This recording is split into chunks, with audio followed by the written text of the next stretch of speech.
So let's look at what happened in Kansas City from the last few decades. Here's what the houses looked like in 1940 up to 1940. So from year 0 or whatever in our calendar to 1940, that's how many homes. Each cluster you see there, it's going to be hard for you to read this. But every purple dot represents 10 houses. So you can see that most every home's congregated to the urban core, and that was because mass transit back in the early turn of the century was readily available. At that time there were streetcars, at that time there were buses, at that time there was a lot of ways to get around. People walked a lot, and things were close. Next slide. Now, getting into the 40s and 50s, the wars ended. People were starting to come home in the early 50s, the late 40s, early 50s. The gas and automobile starts to really take a hold of the American psyche. All the movies and TV shows start really introducing advertising for cars. And mass transit declines very rapidly. The electric trolley lines are done away with. Next slide, please. So as you can see, as we go progressively through the slides, the sprawl, or the housing, tends to start migrating from the urban core outward. In fact, here I stated that the urban-suburban sprawl is really now starting in full force because there's a significant amount of homes around as a band around the greater Kansas City middle area. Next slide, please. And the outer areas are now starting to fill in. So the early subdivisions that were built are starting to get housing. Again, every one of these different colored dots represents 10 homes. Now, cars and highways and different transportation modes as far as ways to get around make it easy for people to really spread out. Little towns are starting to pop up, or at least they're starting to get more population. And then the next slide, you can see, especially down on the bottom left, that the Kansas side, when you're getting out of Metcalf, heading around 140th and Metcalf or whatever, that way, a lot of infill, a lot of housing starting to be built down there, and homes are getting to be built farther and farther from the urban core. And then this is the last slide on it. What I want to point out here is that folks really moved out away from Kansas City's urban core to get that acreage, to get that space. But of course, now they're paying a price in terms of transit if they're still commuting, and a lot of them are. If gasoline goes up to a high expense again, it's going to be expensive to commute from an hour and a half, 2 hours away from Kansas City. So this is what we've done housing-wise and planning-wise to a great extent. Now, it's a little hard for you to see this slide, I'm sure, but what I'm doing again is adding up the number of homes built each decade. And so what we'll do, just go ahead and hit this button a couple times.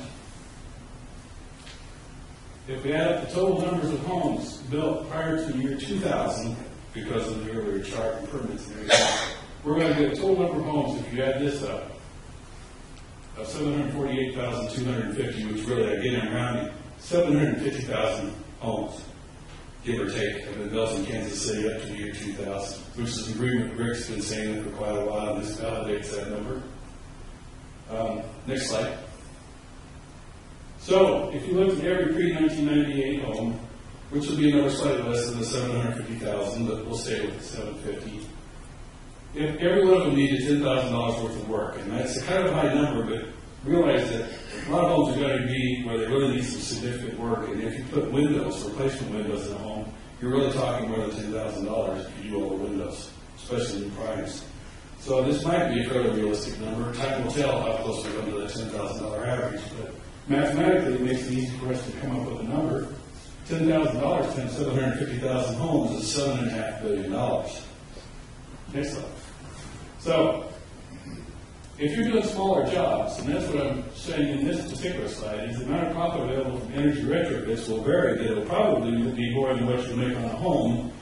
Normally, just how things work, the bigger the ticket item, the less money that people tend to make on that item. It's just how things seem to pan out. So, I'm assuming, again, I'm just assuming, but I'm assuming that the average profit on retrofits is 20% instead of 10% on a house. And you know, we can debate this, but just want to give you guys a feel for what we're getting at here. So $7.5 billion times 20% is $1.5 billion. Next slide, please. So looking at our going back to our earlier slides where we said this bubble that helped carry the economy amounted to profit for builders of about $1.36 billion.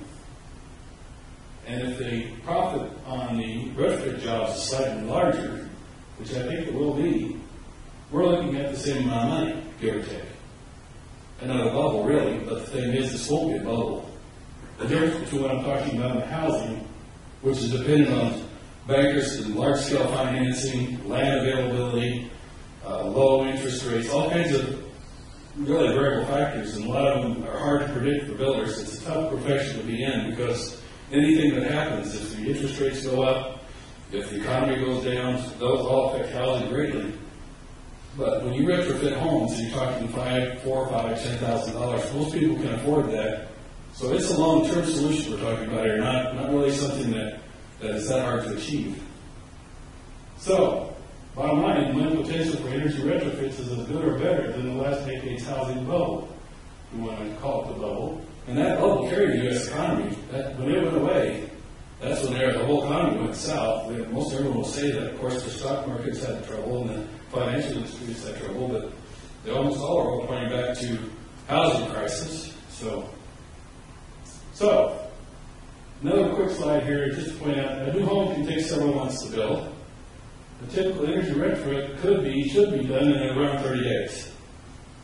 So, if you are doing retrofits, energy improvements on homes, you're going to get paid either during the course of the project or at least at the end. So, you're talking about a 30-day turnaround, which is pretty good for cash flow. Most everybody operates on a month-to-month cycle anyway, as far as taxes and insurance and all that kind of thing. You might pay people twice a month, but you're certainly looking at a month-by-month a lot of ways in terms of how you run your business. So, you have an improved cash flow. This all sounds great.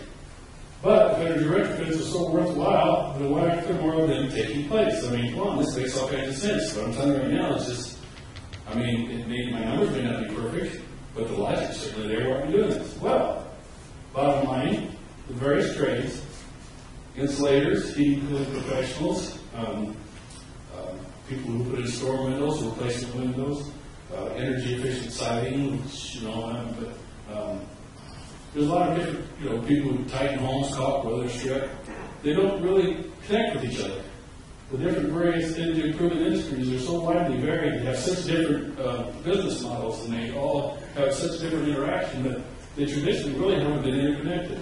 You might have a banker who wants to offer an energy efficient mortgage to pay for your project, but he's not sure if you're licensed as a contractor. He has to check all this out. If you're insured, if you have a decent work history behind you that he can check on.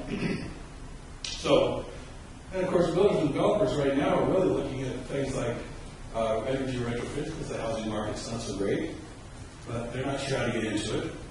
And then you've got, just this kind of a mishmash happening here. Energy auditors are out there trying to get audits done for people, but then people will say, no, I got the audit done, what do I do with this information? Can you help me get an insulator? Can you help me get a new furnace person? And a lot of times the auditor will say, I can't recommend anybody to you, it's not right. So, what to do? Next slide, please.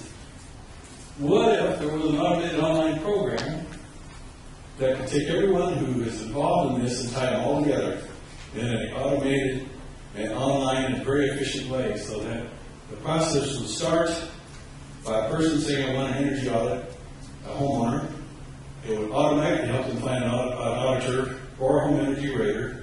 I don't want to get into the nuances of auditors or raters right now. We'll talk about that at the end. But they call it, say, I'd like to have an audit. Well, we'll help them find an auditor that's certified and that's or qualified, depending on the program.